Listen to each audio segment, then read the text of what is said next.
헤즈볼라는 중동에서 역사적 붕괴의 시작일지도 모를 국면에 접어들었습니다. 지금 벌어지고 있는 일은 단순한 새로운 공격의 반복을 훨씬 뛰어넘는 것입니다. 수년 동안 이 지역에서 이란의 가장 강력한 무장 세력으로 여겨졌던 이 단체는 이제 동시에 군사적 압박, 외교적 압박, 그리고 레바논 내부의 내부 압박까지 직면하게 되었습니다. 이란은 이제 미국과 이스라엘과의 파괴적인 전쟁으로 인해 사실상 무릎을 꿇은 상태이며 이란 전역에 걸쳐 막대한 피해가 발생했습니다. 이미 2,500억 달러가 넘는 피해가 발생했습니다. 즉, 이란은 이제 자기 정권을 제대로 유지할 자원조차 없는 상황입니다. 이란이 약해지면 헤즈볼라는 힘을 잃고 보호를 잃고 자금도 잃으며 두려움을 강요할 능력도 잃게 됩니다. 2026년 4월 18일 토요일, 상황은 이미 심각한 전환점을 가리키고 있습니다. e potencialmente duradoura. 실제로 일어난 일은 분명합니다. 이스라엘과 레바논은 수십 년 만에 처음으로 미국의 중재하에 워싱턴에서 직접 대화를 시작했습니다. 논의의 중심에는 오랫동안 손댈 수 없을 것처럼 보였던 바로 그 문제, 헤즈볼라의 무장 해제와 레바논 남부의 새로운 안보 체제 구축이 있습니다. 곧이어 10일간의 휴전이 발효되었고, 레바논 대통령 조셉 아운은 이 휴전이 긴급 조치에 그치지 않고 영구적인 합의로 나아가야 한다고 주장했습니다. 무장 조직이 레바논 국가 자체가 그들의 군사적 자율성 종식을 논의하는 것을 보게 되면 이는 최대의 경계 신호입니다. 이 위기의 중심에는 누가 있을까요? 한쪽에는 헤즈볼라의 거점에 대한 압박을 강화한 이스라엘이 있습니다. 다른 한편에는 오랫동안 프랑스의 영향 아래 있었던 영토에 대한 권한을 회복하려는 레바논 정부가 있습니다. 그리고 이 모든 것의 뒤에는 헤즈볼라의 주요 정치적, 군사적, 전략적 후원자인 이란이 있습니다. 이 연결고리는 현재 상황이 왜 이렇게 폭발적인지 이해하는 데 핵심적입니다. 헤즈볼라는 고립된 세력으로 등장한 것이 아닙니다. 헤즈볼라는 이란의 지원으로 성장했으며 무기, 훈련, 자금, 그리고 지역적 지원을 받았습니다. 이 기둥이 무너지기 시작하면 그 단체는 심각한 소모 상태에 들어가게 됩니다. 바로 여기서 현대적인 요소가 등장합니다. 이 소식에서 가장 무거운 대목입니다. 이란 역시 약화의 조짐을 보이고 있습니다. 이란은 지금 미국과 이스라엘과의 파괴적인 전쟁으로 인해 사실상 무릎을 꿇은 상태입니다. 이 전쟁으로 인해 이란 전역에 막대한 피해가 발생했습니다. 이미 2,500억 달러가 넘는 피해가 발생했습니다. 즉, 이란은 이제 자기 정권을 제대로 유지할 자원조차 없는 상황입니다.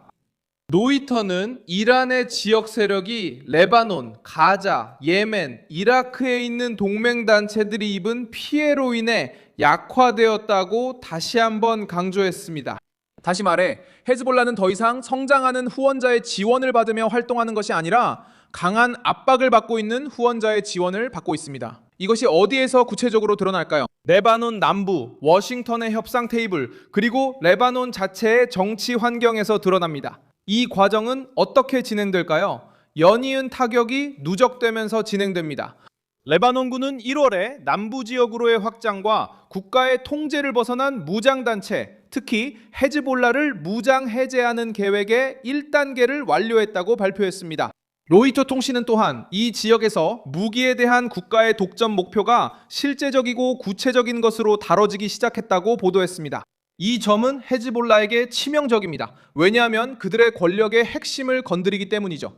독자적 무장, 영토 기반, 그리고 국가 위에서 행동할 수 있는 능력. 왜 이것이 그렇게 중요한 걸까요?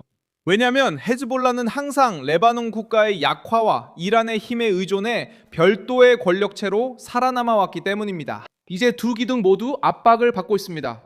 이란은 내부 위기와 대외 영향력 상실에 직면해 있습니다. 한편 레바논은 국내 권력을 재정비하려 하고 있습니다.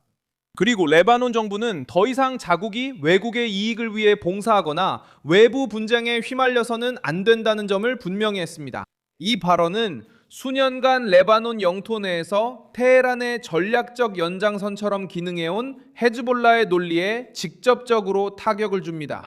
상징적이고 정치적인 요소도 크게 작용합니다. 헤즈볼라는 직접적인 대화를 거부했고 협상이 진전되는 것에 대해 부정적으로 반응했습니다. 이것은 그 단체가 위협의 규모를 인식하고 있음을 보여줍니다. 무장 조직이 자신의 행동 범위를 줄일 수 있는 외교적 해법을 막으려고 할 때 이는 이번 경우 협상이 직접적인 충돌보다 자신들에게 더 위험할 수 있다는 것을 알고 있기 때문입니다. 결국 왜 헤즈볼라가 지금 역사적인 붕괴의 단계에 들어서는 것처럼 보일까요? 왜냐하면 이 단체는 최근 조직 체제에서 가장 취약한 시기를 맞이하고 있기 때문입니다. 레바논은 이전에는 피했던 문제를 이제는 공개적으로 논의하기 시작했습니다. 이스라엘이 압박을 강화했습니다. 미국이 핵심 중재자로 나섰습니다. 그리고 이란은 항상 이 조직의 핵심 동력이었지만 이제는 예전과 같은 힘도 안정성도 동맹 세력을 지탱할 수 있는 능력도 더 이상 보여주지 못하고 있습니다. 현재 그려지는 것은 단순한 휴전이 아닙니다. 지금 그려지고 있는 것은 헤즈볼라가 레바논에서 지배적인 무장 세력의 역할을 잃고 완전히 붕괴할 실제 위험입니다. 이것은 이미 역사적인 패배로 보이며 헤즈볼라뿐 아니라 이란의 지역 프로젝트에도 해당됩니다.